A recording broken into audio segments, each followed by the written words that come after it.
Chapter 9. Up and up went Oliver, through the maze of the Bad Island's empty heart. It was not like climbing through a person's insides. That would have been horrid. Everything seemed to be made of stone. The only thing that told Oliver he was inside a living being was that sometimes, when he set his foot down or grabbed an out-jutting bit of passage wall, the whole lot twitched. The Thurlestone was ticklish, it seemed. Oliver tried to use only the weeds and ferns as handholds once he'd worked that out.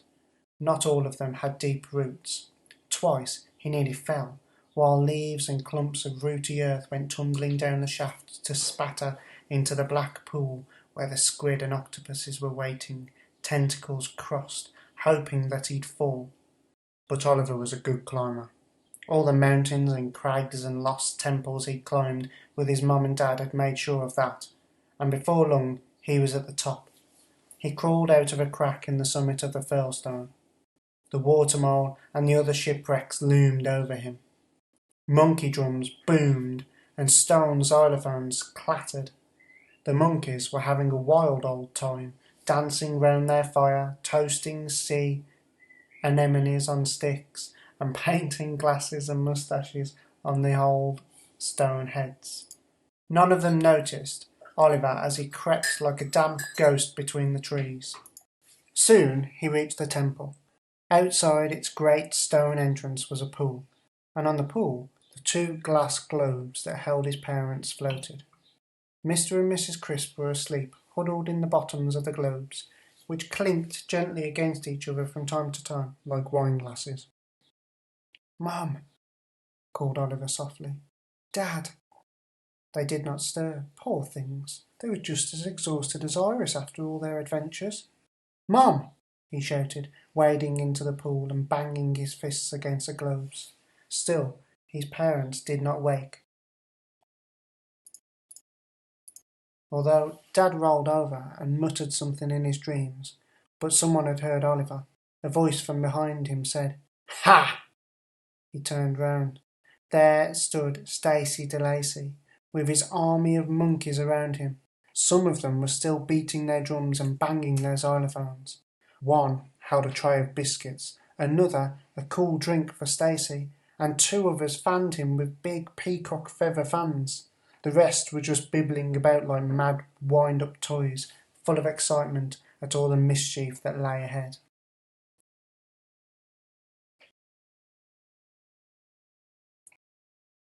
"You," said Stacey de Lacy, pointing rudely at Oliver.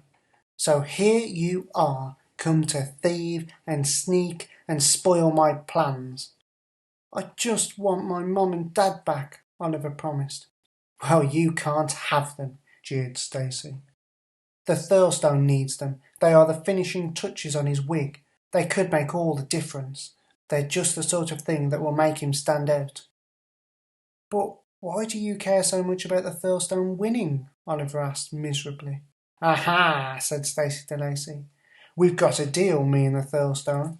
If I help him win this seawig thing, then he'll help me. Imagine the power I'll have, with this great big giant at my command. And other rambling Isles will follow the Thurlestone when they see his wonderful wig. The winner of the Seawigs night is a sort of king. They'll have to do as he says. We'll stomp New York, smash London, sit on Shanghai. The whole world will tremble before us. Nobody will dare say I've got a girly name then." "But you have got a girly name," grumbled Oliver. "Monkeys!" howled Stacey de Lacy. Oliver tried to fend the monkeys off, but soon he was pinned down under a gibbering heap of them. Meanwhile, some others had gone rushing into a side chamber of the temple and reappeared, bowling a third glass globe. Some held it steady, whilst the rest unscrewed its lid.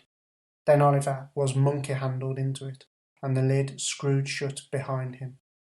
Stacey de Lacy grinned in at him, his leering face stretched out of shape by the thick glass. "Now the Thurlestone's wig is finished," he chortled. "Not just two, stupid crisps, but the whole set. Tittering with mischief, the monkeys rolled Oliver away. Mr. and Mrs. Crisp had been woken by the noise, and were sitting up inside their globes, watching sadly as their son was trundled past them. "I'm sorry," mouthed Oliver through the glass. A reef of dark rocks rose from the hallowed shallows, with the waves breaking whitely around it. Wet stone shone in the moonlight. The mermaids scrambled through the surf and up onto the reef's rocky ledges. There they sat, each with a comb and her mirror and her long hair blown sideways on the breeze. Their plump choirmaster bobbed like a seal in the waves and clapped his hands to get the mermaid's attention. "Just in time for a quick practice, girls. Sing up." So they sang, and their voices blended with the voices of the sea and wind. All over the hallowed shallows the rambling isles forgot their nervousness and listened. Up on the Thurlstone's head, Oliver and his mum and dad heard that song, and it sent shivers riffling down their spines. They couldn't listen for long though. They were busy being rolled across the Thurlstone's summit by those monkeys and dangled over its edge. "Stop, stop, stop!" the fat merman shouted, clapping his hands over his ears. The song of the mermaids was meant to sound strange and unearthly, but not this strange and unearthly. "Someone singing flat," he said accusingly, glaring at the rows of singers. Iris knew it was her. She blushed deep red. The merman spotted her and pointed. "You, sing for me." Iris drew a deep breath and sang as loudly and sweetly as she could. An awful strangled note emerged, so piercing that the nearest mermaid's mirrors cracked. "Stop! Stop!" the merman shouted. "What a disgraceful racket! What were you thinking of, joining our choir with a voice like that? Be off with you!" Iris started to explain that she hadn't meant to join the choir at all, then decided that there wasn't time and splashed back into the sea. She couldn't imagine why she'd wanted to find her way home to all these silly merpeople. Her new friends were much more fun.